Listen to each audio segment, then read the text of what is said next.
மற்ற கட்சிகள் எல்லாம் பிரச்சாரத்தை தொடங்கியும் விஜய் மட்டும் இன்னும் அமைதியாக இருப்பது அவரது தொண்டர்களிடையே அதிருப்தியை கிளப்பியுள்ள நிலையில் வியூகம் என்ற பெயரில் விஜயை செயல்பட விடாமல் ஜான் ஆரோக்கியசாமி தடுப்பதாக சொல்கின்றனர். 2026 தமிழ்நாட்டில் சட்டமன்ற தேர்தல் நடைபெற உள்ள சூழலில் ஆளும் கட்சியான திமுக ஓரணியில் தமிழ்நாடு என்ற பிரச்சாரத்தையும், எதிர்க்கட்சியான அதிமுக மக்களை காப்போம் தமிழகத்தை மீட்போம் என்ற பிரச்சாரத்தையும் செய்து வருகிறது.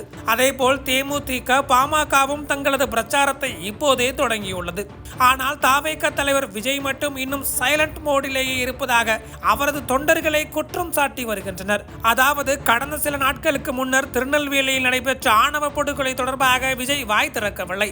விஜயின் இந்த அமைதியே அவரது தொண்டர்களிடையே பேசு பொருளானது. அதே நேரம் இந்த சம்பவத்திற்கு பிறகு தாவேக செயலி வெளியிடும் நிகழ்ச்சி நடைபெற்றது. விஜய் ஆணவ படுகொலை தொடர்பாக தான் கண்டனம் தெரிவிக்கவில்லை. அதன் பின்னர் நடந்த இந்த நிகழ்ச்சியிலாவது ஆணவ படுகொலை சம்பவம் குறித்து ஏதாவது பேசுவார் என்று எதிர்பார்க்கப்பட்டது. ஆனால் விஜய் அந்த நிகழ்ச்சியிலும் இது தொடர்பாக வாய் திறக்கவில்லை.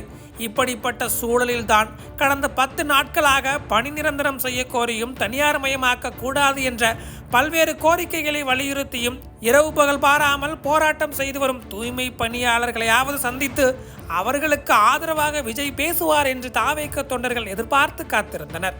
ஆனால் அதுவும் நடக்கவில்லை. தாவேக சார்பில் ஆதவ் அர்ஜுனா, நிர்மல்குமார் ஆகியோர் மட்டுமே போராட்ட களத்திற்கு சென்றனர்.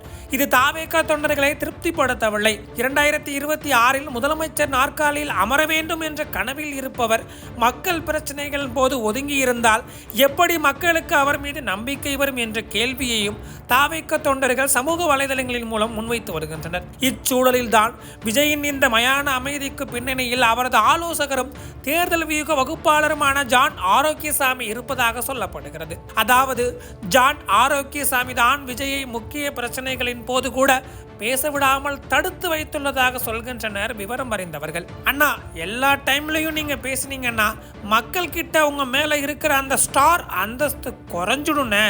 நீங்க ஸ்டார் மாதிரி அப்பப்போதான் வெளியே வரணும், அப்போதான் மக்கள் கிட்ட உங்களுக்கு ஒரு எதிர்பார்ப்பு இருக்கும் என்று விஜயிடம் சொல்லி அவரை செயல்பட விடாமல் தடுப்பதாகவும் சொல்லப்படுகிறது.